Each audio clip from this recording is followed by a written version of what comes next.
Who do you think I have in the Eastern Conference coming in eighth? The Knicks. No, I don't. I don't even have them making the playoffs. I was just gonna mess with you guys. But yeah, I listen, part of me, ask me this question again in a month when I get to see what my team is starting to look like. But I am happy with what I'm seeing on the floor so far. Cam Reddish. Cam Reddish looked good in one game, but that's it. So we'll see. But for the eighth seed, I got the Atlanta Hawks. I like Atlanta. I don't think their ceiling is extremely high, but we'll see what they're working with Trae Young and DeJounte Murray. Hopefully, John Collins turns into the star that they've been waiting for him to develop into for so long. But I don't know. They seem to have this weird relationship with him where one day they want him out, the other day they want him in. I don't know. The seventh seed, I got the Toronto Raptors. We just went on this long story about them. I see them as the team that everybody is positioning themselves up for to sweep them. I'll give them maybe one game against my two seed. You'll see who's my two seed. At the sixth spot, I'm sorry, Brandon. I got your Miami Heat. Not a fantastic offseason. They didn't dazzle the world. I don't think they got much better. In fact, they probably got worse. So I got Miami finishing sixth. In the number five spot, I know you have them number one, John. I have Cleveland coming in five. I still believe they are very good, but they don't match up to the powers that be above them. Number four, I don't think there's a better team when they're all on. I don't think there's a better team than the Brooklyn Nets, but I don't think they'll always be on at the same time. So I got Brooklyn coming in four because I do think Kyrie, KD, and Ben Simmons will do just enough to get them there. Number three, I got the Philadelphia 76ers. Now, I love Philly. James Harden is the man. I think Joel Embiid, even though John still has his concerns on him going into the year and his longevity, I think they'll be fine if they manage him well, and he'll be a dominant MVP as always. At number two, I got the Milwaukee Bucks. I think they're a model of consistency, and they're in the perfect position to beat down the Toronto Raptors in the first round. I just had to throw that in there for you, John. And at number one, I got the Boston Celtics because why not? Boston is just too good. Jason Tatum is my MVP. There's not a better duo in the league than Jason Tatum and Jaylen Brown. Couple that with Brogdon. They're 3-0 right now without Robert Williams on the floor, too. I think the sky's the limit for the squad. So for the Western Conference, I'm rolling with the Pelicans in my 8th spot. I think the Pels, this is just the beginning of something very special for them. I think they'll compete with anybody. I think the talent is there, and if Zion is healthy, the sky's the limit for this team in the future. So much like Cleveland, I see them. You're going to see that potential this year. I just don't think it'll come to fruition.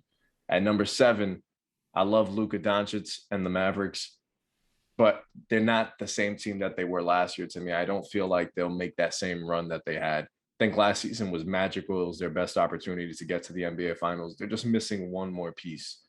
At number 6, my GOAT of all time, nobody can bet against LeBron. In any playoff series, I think if you're going up against LeBron, you're probably a little scared. You never want to go into a 7-game set against that guy because anything is possible. So I'm going to roll with the Lakers there at 6. At number 5, I got Memphis. Memphis was amazing last season, but I don't see them pulling those same miracles off this time around. I think the West, if healthy, Memphis has to slide down. At number 4, I love the Minnesota Timberwolves. I'm very high on them. Much like John, where did you have them? 1?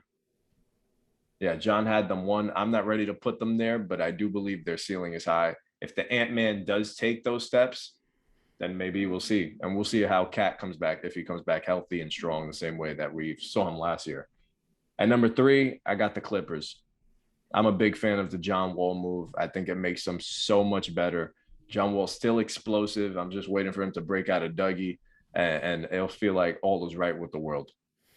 At number 2, I got the Golden State Warriors, your defending champs. They're going to be there at the end. You can book them for a trip to the conference finals. It's just a matter about who's going to play them. And I got my team that's going to play them. At number 1, I got the Denver Nuggets. That team healthy is going to body a lot of squads. Jamal Murray, when he comes back, I'm pumped to see him. MPJ, when he's healthy, I think that team is probably going to be the scariest team in the Western Conference. And that's why I have them coming out of the West as your Western Conference champions. And on the East side, I'm going to give it back to Boston. Now, I juggled with that because I wanted to pick Brooklyn. I'm sorry. I know you guys find it hilarious, but I'm a big believer in, I don't know. I like Cinderella stories. And I feel like every team that gets to an NBA finals or any championship, they have a Cinderella story to it. And I think Brooklyn went through so much adversity in the offseason. Part of me just wanted to throw them in the NBA finals because I could see things coming together. But I think Boston is just too good. Boston is just too good. And when everything is clicking on all cylinders, there's not a team in the East that's better. So all in all, the winner of that NBA finals, I got Boston. Boston. Over the hump. I think Boston wins the NBA finals this year. I said it when we spoke about the finals before, when we first started the show. This team is going to contend for championships for a long time. And they're going to win a couple of championships too. I don't think there's a better young duo, young core than what the Boston Celtics have. I think this will be the first of many. And Jason Tatum, Finals MVP?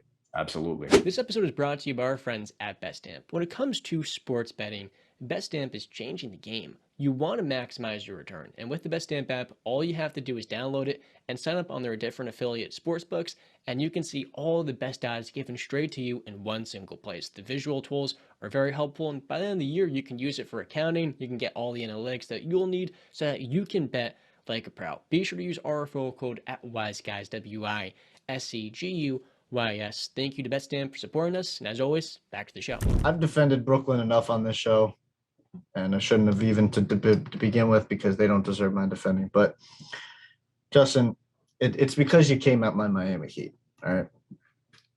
Listen, when you come for the king, you best not miss, all right? And you weren't happy with the offseason either. I didn't say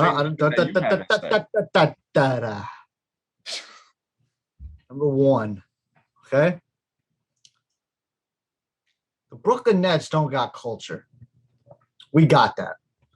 That word gets thrown around a lot, right? In they all got 82 sports. games worth. Time out. Culture gets thrown around a lot, right? In all sports. People say culture, but they don't. A lot of teams don't really have it. Guess what? The Miami Heat do have the culture. It comes from the top to the down. All right. Mickey Arison to Pat Riley to Eric Spoelstra to Jimmy Butler. All right. Okay. That's how it works. There is no accountability on the Brooklyn Nets. There is no leadership. There is no, like John says, where is the big man that's going to help guard a Giannis or an Embiid or a Jokic or these big other guys? They just got freaking Valanciunas was having his day. Valanciunas was having his day. Zion was freaking playing with Ben Simmons like he was some chew toy. Listen, this Brooklyn Nets team is fundamentally flawed. All right. If Kyrie and KD aren't performing at a superstar level, they got no shut. No, they didn't against the Pelicans. Are we really gonna just dissect 2 games? No, I'm just saying though. But I'm going off of what I've seen so far. And who's to say Kyrie's not going to take a sabbatical in the middle of the season because he's having a bad day? Huh? Because his car insurance came in and he couldn't handle that.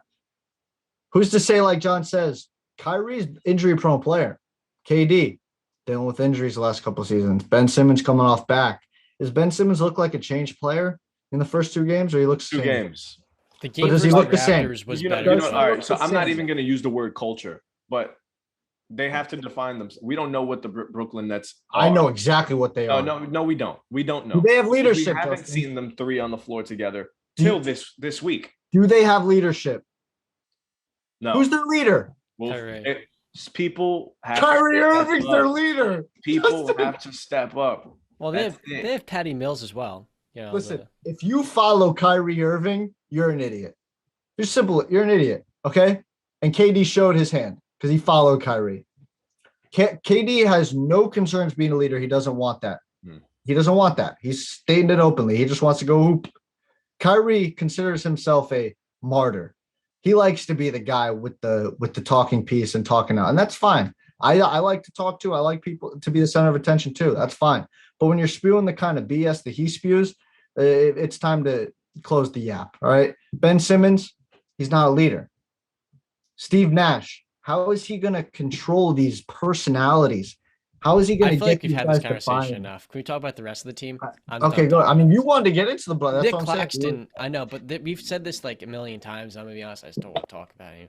Nick Claxton looks really good right now, rebounding, rim protection, finishing. But the issue is he can't stay healthy, and they don't have a backup center on this team. Day'Ron Sharp, and Ben Simmons to me is just in an entire regular season and the postseason just not going to work. We'll see how Nick Claxton can or he's probably not going to stay healthy, but we'll see. And Joe Harris made his debut after missing most of last season from an ankle surgery All right, fine. with the Raptors. Let's move on from the Nets. Then I'll attack these points from you guys. Before that, Okay, go. the point is what I get at, because you guys were the ones that highlighted the Nets. You guys, that was the one that you wanted to focus on when I finished my list. Uh-huh. I want to talk about the team, not just Kyrie. Okay, but listen, at the end of the day, with every team in the NBA, with every team that we've mentioned that's at the top, what did we say? We all mentioned something about being healthy. We all mentioned something about being healthy. At the end of the season, come playoff time, this is going to be a completely different 8. It's going to be scattered and thrown in so many different directions for all of us. And why? And it's probably going to be because somebody got hurt. There's going to be some injury. There's going to be some lack of depth, and that opens the door for teams like a Brooklyn Nets, if they walk in there healthy, to take advantage, because nobody is going to guard Kyrie. Nobody can guard Kevin Durant. So it's the same thing. So it's all about playoff basketball is who's going to get hot. Yeah. And if Brooklyn gets hot, and if they find themselves in a series with Cleveland, and if Cleveland isn't clicking on all cylinders, Brooklyn takes advantage of it in 6. If they move on, if they take on a Milwaukee team that doesn't have a healthy Chris Middleton, boom, next thing you know, they're playing in the conference finals. It's just like that. One injury can change the whole course of this playoff run for any team. But we also need Ben Simmons to play like a grown man. We saw a little bit more of that in his last game. The first game of the year, I was ready to throw up. It was embarrassing how bad he was. It looked like the Game 7 Atlanta series, Ben Simmons.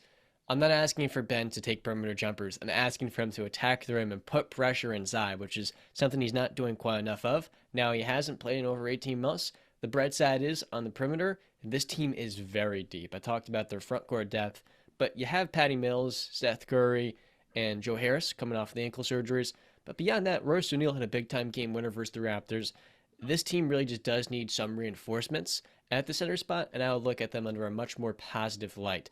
But currently speaking, they just don't have a center, and a conference that has the center talent, I think that's the biggest issue with them right now. It's not necessarily Kyrie missing games, because they was capable to do that. He hasn't had the same, situation as last year. And Kevin Durant as well is an MVP caliber player when he has that level of support. So they can be a top 6 seed. I just think injuries are really going to hurt them and set them back in the regular season. They also need a head coach too. But let me get to the point that I wanted to also well, you guys were coming at the Clippers, right? You said continuity. They're not going to, there's not a lot of continuity with this team. Are they going to stay healthy? But you guys both have the Denver Nuggets making it to the finals. If I'm not mistaken, Jamal Murray is coming off a torn ACL. If I'm not mistaken, Michael Porter Jr.'s biggest drawback is what? His injuries, right? His back, to be more specific. So what is the difference? I ask you. The Nuggets' issue was defense. They've looked terrible defensively through 3 games. Jamal Murray, I'm not worried about his knee, though it's going to take him some time to ramp up. Michael Porter Jr., even if he goes down, this Nuggets team has a lot of depth on the wings. Ultimately, for Denver, the thing that will set them back is the rim protection, the defense. So that's what I'm saying, though. And what does the Clippers do best?